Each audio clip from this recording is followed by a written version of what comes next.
गडांचा राजा आणि राजांचा गड म्हणजेच राजगड. स्वराज्याची पहिली राजधानी म्हणजेच राजगड. स्वराज्याचा तब्बल 24 वर्ष राज्यकारभार हा राजगडावरून सांभाळण्यात आला होता.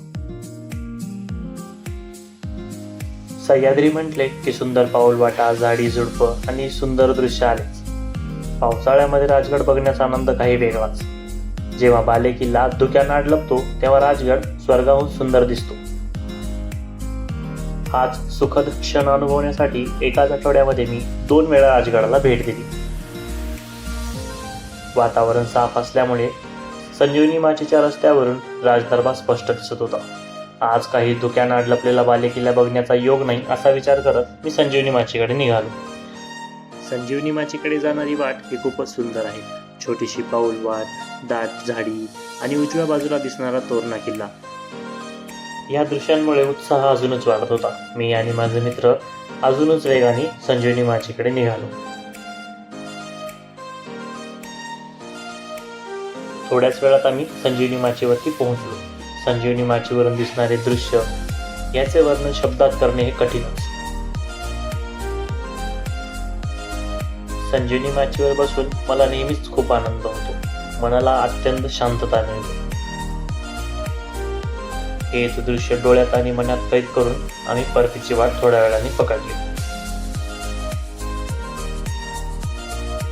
ते म्हणतात ना की सह्याद्री कधी नाराज करत नाही, असाच अनुभव मला देखील त्या दिवशी आला. परतीच्या वाटेवर असतानाच बघतो तर काय, बालेकिल्ल्याला धोके येऊन आदळत होती. हेच दृश्य अजून चांगल्या प्रकारे बघण्यासाठी मी धावतच एका उंचीच्या जागेवर जाऊन थांबलो. जी इच्छा घेऊन मी राजगडावर आलो होतो ती इच्छा माझी पूर्ण झाली. स्वर्गाहून सुंदर दिसणारा राजगड मी माझ्या डोळ्यांनी बघितला.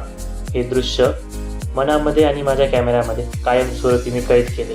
हा क्षण माझ्यासाठी खूपच आनंदाचा होता. थोड्या दिवसापूर्वी जेव्हा मी राजगडावर आलो होतो तेव्हा धुक्यांचा गारवा तर सोडाच, उन्हाने फार त्रासलो होतो. सदरेवरून सरळ बालेकिल्ला सर करण्याचे मी ठरवले. बालेकिल्ल्याची चढाई तशी तीव्र आणि थकवणारी आहे. बालेकिल्ला सर करण्यासाठी तुमच्याकडे चांगले ट्रेकिंग शूज असणे खूप गरजेचे आहे. बालेकिल्ल्याची ही चढाई कॅमेऱ्यामध्ये कैद करणे हे माझे अनेक वर्षांचे स्वप्न होते. माझ्या नवीन कॅमेऱ्यामुळे हे शक्य झाले.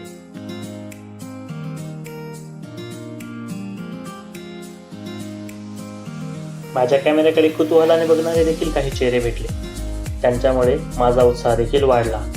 थकवा जाणवत असला तरी मी आणि माझे मित्र सतत चालत होतो. माझ्या उजव्या बाजूला तुम्ही बघू शकता, खूप कमी वेळामध्ये आपण किती उंचीवर आलो. याचे कारण म्हणजे बालेकिल्ल्याची असलेली तीव्र चढाई. बालेकिल्ल्यावरती सुखरूप पोहोचणे ही देखील एक अभिमानास्पद गोष्टच आहे.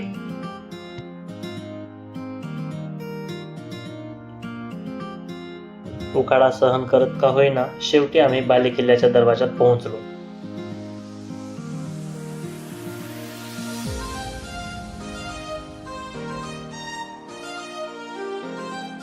अजून थोडी चढाई केल्यानंतर मला एक मित्र भेटला. थकलेला होता, परंतु त्याची स्मित हास्य बघून माझा देखील उत्साह वाढला.